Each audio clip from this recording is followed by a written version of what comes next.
warahmatullahi wabarakatuh. Perkenalkan, nama saya Nisa Putri Iriani. Saya mahasiswa jurusan Psikologi Pendidikan dan Bimbingan Universitas Negeri Makassar. Nah, kali ini saya akan menjelaskan tentang apa sih itu anak berkebutuhan khusus dan segala bentuk komponen-komponen di dalamnya. Nah, yang pertama yaitu kita harus mengetahui dulu nih, apa sih hakikat dan konsep bimbingan konseling untuk anak berkebutuhan khusus. Bimbingan dan konseling sendiri adalah pemberian layanan bantuan untuk peserta didik, baik perseorangan maupun secara kelompok, agar mereka mampu mandiri dan berkembang secara optimal, baik dalam bidang pribadi, sosial, belajar maupun karirnya. Berdasarkan pendapat tersebut, dapat disimpulkan bahwa program layanan bimbingan dan konseling bagi anak berkebutuhan khusus merupakan suatu kegiatan pelayanan bantuan kepada anak berkebutuhan khusus di sekolah oleh guru BK atau konselor secara terencana, terorganisir, dan terkoordinasi yang dilaksanakan pada periode tertentu, teratur, dan berkesinambungan atau berkelanjutan. Pelaksanaan konseling terhadap anak berkebutuhan khusus pada umumnya terjadi dan dipelajari pada aktivitas di dunia pendidikan, rata-rata di sekolah luar biasa atau SLB, sekolah untuk anak autis, sekolah inklusi, dan pendidikan khusus anak berkebutuhan khusus lainnya membutuhkan pelayanan konselor. Tadi kita sudah tahu mengapa BK perlu kayak sekolah inklusi atau sekolah berkebutuhan khusus, atau lebih tepatnya mengapa BK perlu untuk anak berkebutuhan khusus. Nah, selanjutnya kita harus mengetahui apa itu tujuan dari bimbingan konseling anak berkebutuhan khusus. Secara umum, tujuan bimbingan dan konseling bagi anak berkebutuhan khusus yaitu memberikan bantuan anak berkebutuhan khusus tersebut untuk mengembangkan diri dan menyesuaikan dirinya sesuai dengan hambatan, gangguan, serta kelainan yang dimilikinya. Nah, jadi tujuan dari BK itu sendiri sebagai bantuan untuk anak berkebutuhan khusus agar bisa mengenali hambatan-hambatan yang dimilikinya sehingga ia bisa berkembang secara optimal. Selanjutnya, setelah mengetahui tujuan, kita beralih pada fungsi dari BK-ABK. Fungsi pertama yaitu fungsi pencegahan atau preventif. Nah, fungsi preventif ini biasanya diberikan untuk anak yang tidak berada pada fase yang parah. Biasanya dilakukan untuk kategori anak seperti tunalaras, keterlambatan belajar atau slow learner, anak berkemampuan khusus atau gift children, dan anak hiperaktif atau ADHD. Nah, mengapa anak tersebut diberikan fungsi preventif? Karena anak tersebut dipandang sebagai anak berkebutuhan khusus yang mental ringan dan non-ABK fisik. Nah, fungsi keduanya yaitu fungsi pemahaman. Fungsi pemahaman ini semacam bentuk kesepakatan antara konselor dengan konselingnya bahwa seperti apakah keadaan konseli yang sedang ditangani. Konselor menyampaikan hasil analisa yang telah dilakukan kepada konseli. Dalam tahap ini tidak hanya orang tua dan konseli yang dilibatkan, tetapi juga anak berkebutuhan khusus yang bersangkutan.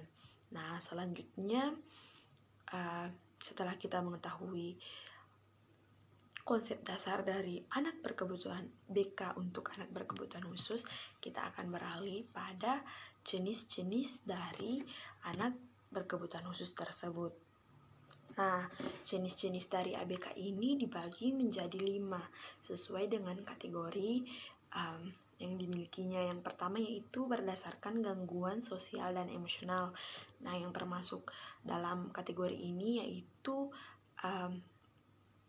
tunalaras. Tunalaras itu merupakan Anak berkebutuhan khusus yang mengalami gangguan sosial dalam memberikan respon kronis yang jelas dan tidak dapat diterima secara sosial oleh lingkungan, atau cara-cara personal yang kurang memuaskan tetapi masih dapat dididik agar bertingkah laku sesuai dengan yang bisa diterima oleh kelompok sosial atau masyarakat.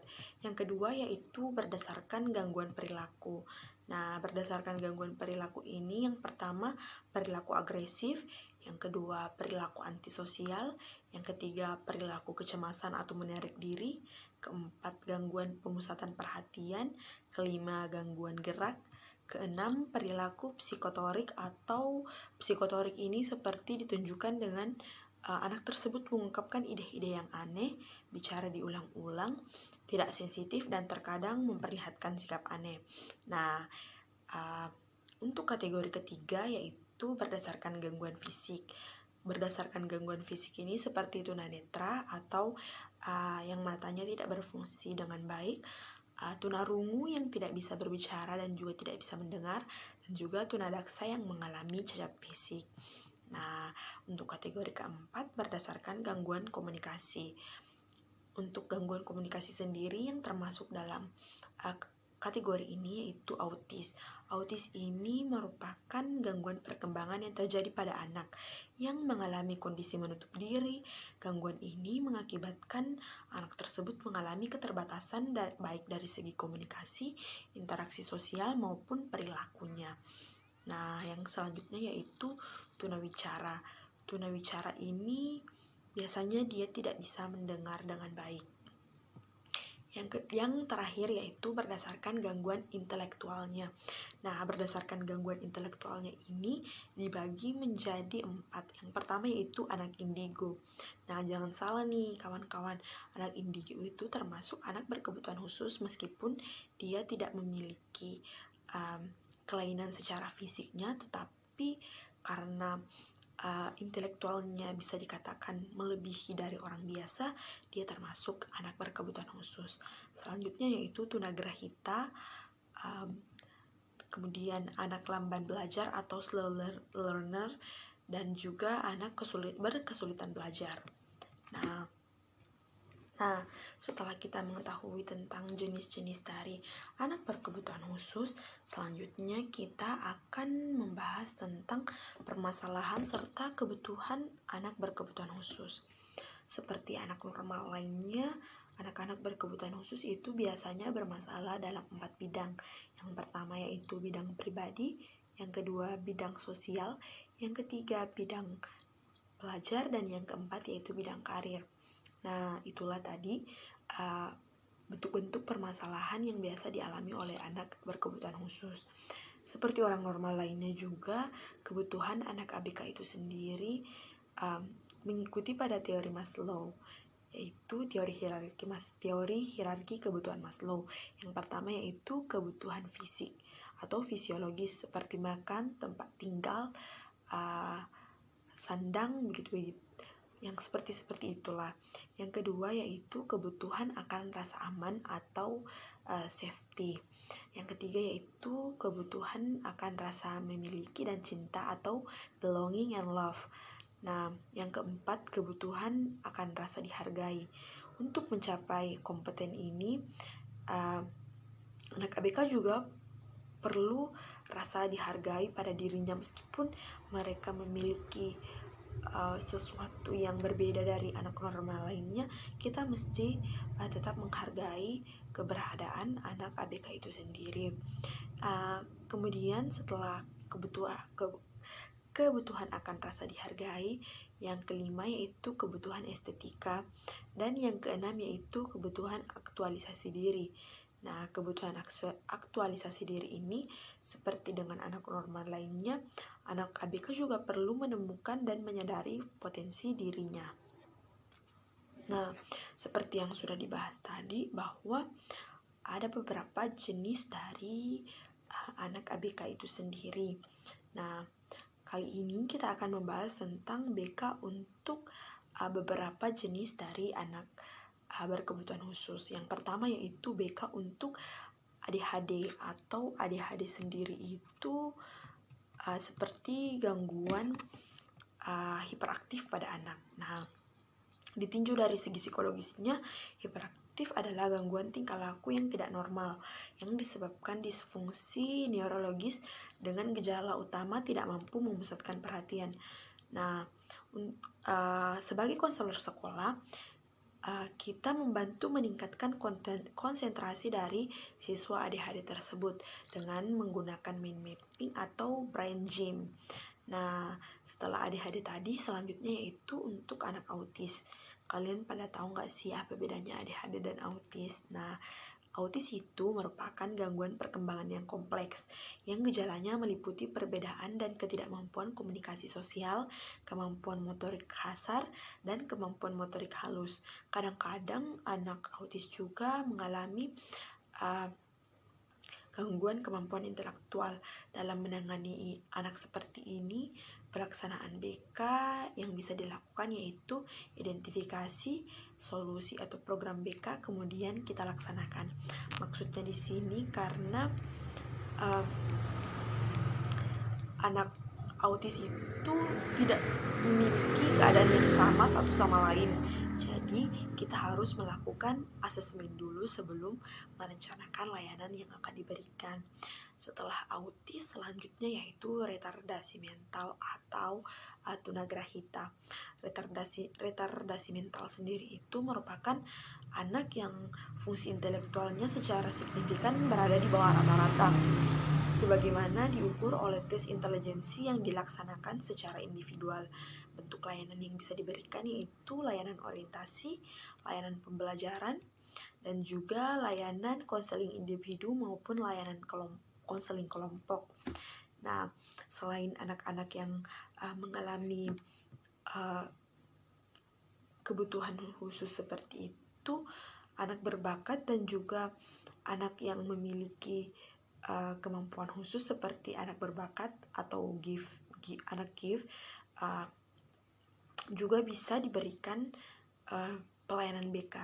Nah, yang perlu kita tahu dulu, anak berbakat atau talented itu kemampuan yang tidak mengacu pada batasan intelijensi di atas 130 seperti anak gift. Maksudnya di sini kalau anak gift itu atau cerdas istimewa, merupakan kondisi seseorang yang memiliki kemampuan atau potensi melakukan sesuatu jauh di atas rata-rata orang seusianya. Maksudnya kalau untuk cerdas istimewa sendiri itu melihat pada IQ-nya yang di atas 130. Kalau anak berbakat istimewa itu kemampuan anak-anak yang bisa melakukan sesuatu lebih dari orang lain. Program yang bisa dilakukan untuk anak seperti ini yaitu pengayaan, percepatan atau akselerasi, dan pengelompokan khusus. Nah, setelah kita mengetahui untuk apa saja BK bagi anak ADHD, autis, dan juga retardasi mental serta GIF berbakat istimewa dan cerdas istimewa, selanjutnya yaitu kita perlu mengetahui pemahaman anak berkebutuhan khusus sebagai seorang individu. Nah, menurut secara anak berkebutuhan khusus adalah seseorang yang berumur 3-21 tahun yang menyandang satu atau lebih kondisi seperti kesulitan belajar atau berprestasi rendah, tunagrahita, tunalaras, gangguan pendengaran atau tunarungu, gangguan tulang, gangguan penglihatan, autis, luka otak, dan gangguan lainnya. Nah, anak berkebutuhan khusus ini memiliki kelainan penyimpangan dari kondisi rata-rata normal pada umumnya. Nah, selanjutnya yang penting bagi anak berkebutuhan khusus yaitu anak berkebutuhan khusus perlu mengetahui dirinya sebagai individu. Nah, sebagai individu itu erat hubungannya dengan konsep diri. Konsep diri itu mengacu pada evaluasi bidang tertentu dari diri sendiri. Nah, konsep diri merupakan gambaran diri yang meliputi persepsi seseorang tentang dirinya, perasaan, keyakinan, dan nilai-nilai yang berhubungan pada dirinya. Untuk kasus anak berkebutuhan khusus sendiri, begitu banyaknya keterbatasan fisik yang mereka miliki, baik secara fisik tadi maupun secara mental, tentu menjadi hal yang tidak mudah untuk membangun konsep diri yang positif untuk diri mereka.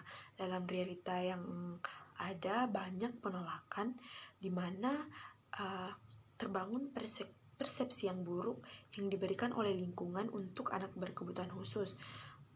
Seperti bahkan orang tuanya pun memberikan persepsi buruk terhadap anaknya, guru, keluarga, teman, serta masyarakat secara luas, karena anak berkebutuhan khusus dipandang sebagai seseorang yang seperti sesuatu yang tabu begitu. ABK itu biasanya dilaksanakan pada sekolah-sekolah luar biasa atau sekolah-sekolah inklusi. Nah, sekolah inklusi sendiri merupakan pendidikan bagi peserta didik yang memiliki kelainan atau memiliki potensi kecerdasan yang istimewa.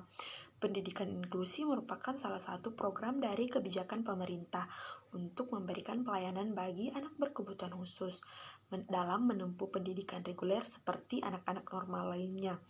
Nah, pendidikan inklusi ini seperti memberikan kesempatan kepada anak berkebutuhan khusus untuk merasakan bersekolah seperti anak normal lainnya.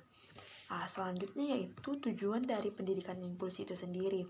Tujuan dari pendidikan inklusi yaitu memberikan kesempatan seluas-luasnya kepada anak berkebutuhan khusus, termasuk berbagai jenis yang sudah saya sebutkan tadi, untuk mendapatkan pendidikan yang layak sesuai dengan kebutuhannya.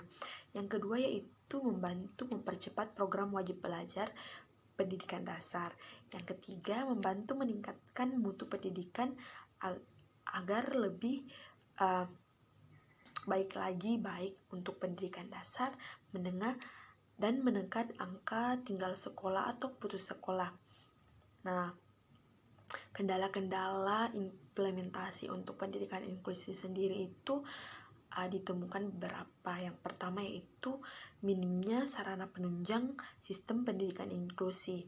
Yang kedua, terbatasnya pengetahuan dan keterampilan yang dimiliki oleh guru sekolah inklusi. Dan ini menunjukkan bahwa untuk menerapkan sekolah inklusi perlu adanya memberikan kelengkapan sarana yang matang dan juga sumber daya manusia yang perlu dilatih kembali. Nah, setelah kita mengetahui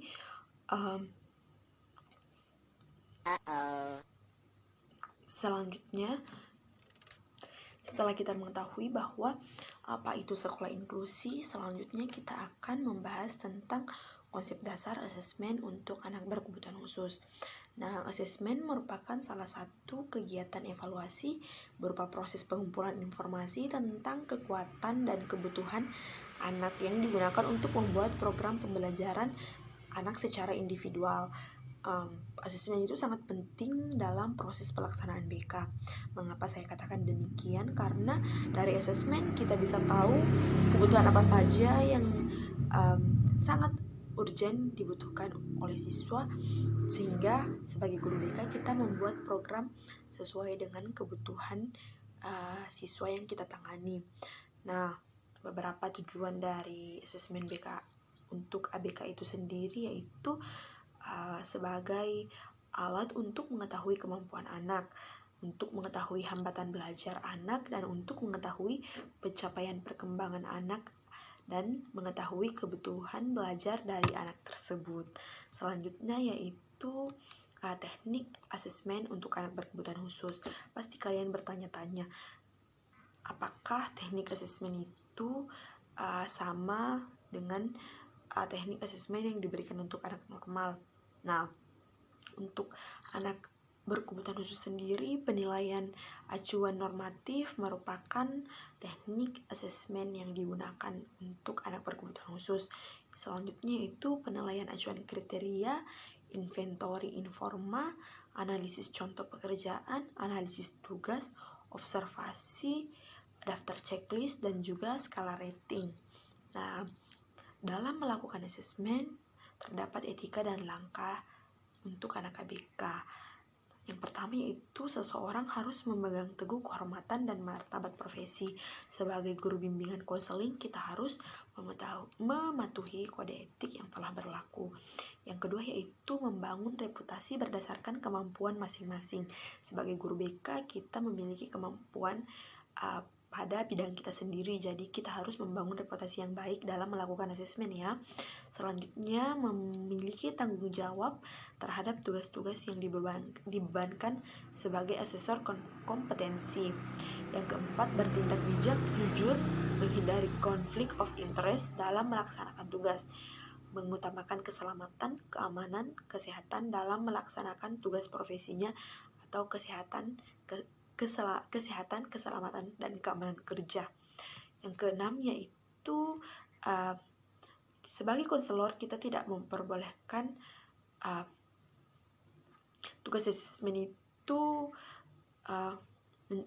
maksudnya kita sebagai asesor tidak diperbolehkan melakukan tugas asesmen terhadap peserta uji yang juga menjadi siswanya sendiri. Nah, selanjutnya kita akan membahas tentang model dan teknik dari anak berkebutuhan khusus. Nah, kita tadi sudah membahas tentang beberapa komponen dari BK untuk anak berkebutuhan khusus. Selanjutnya kita akan membahas tentang teknik BK apa saja yang bisa kita lakukan untuk anak berkebutuhan khusus. Yang pertama yaitu tentunya pendekatan individu. Kita sebagai seorang konselor perlu melakukan tahap tending atau pendekatan kepada individu kita agar mereka merasa nyaman pada kita, sehingga mereka bisa bercerita apa saja dan kita bisa membantu menangani masalah dari konseling tersebut. Yang kedua yaitu pendekatan terapi tingkah laku atau behavioral. Yang ketiga yaitu pendekatan realitas, dan yang terakhir pendekatan terapi okupasi. Nah, itulah tadi beberapa penjelasan tentang BK untuk anak berkebutuhan khusus, mulai dari konsep dasar, jenis-jenis, permasalahan dan kebutuhan dari ABK, sekolah inklusi, teknik-teknik yang bisa dilakukan untuk anak berkebutuhan khusus, dan masih banyak lagi yang kita bahas. Semoga apa yang saya sampaikan bisa sampai pada teman-teman sekalian yang menyaksikan video ini dan bisa memberi manfaat untuk pendengar dan penonton saya. Saya Anissa Putri Iriani mohon undur diri. Mohon maaf atas kesalahan kata-kata dan juga tindakan selama video ini berlangsung. Semoga kita semua tetap berada dalam lindungan Tuhan Yang Maha Esa. Wabillahi taufiq wal hidayah. Wassalamualaikum warahmatullahi wabarakatuh.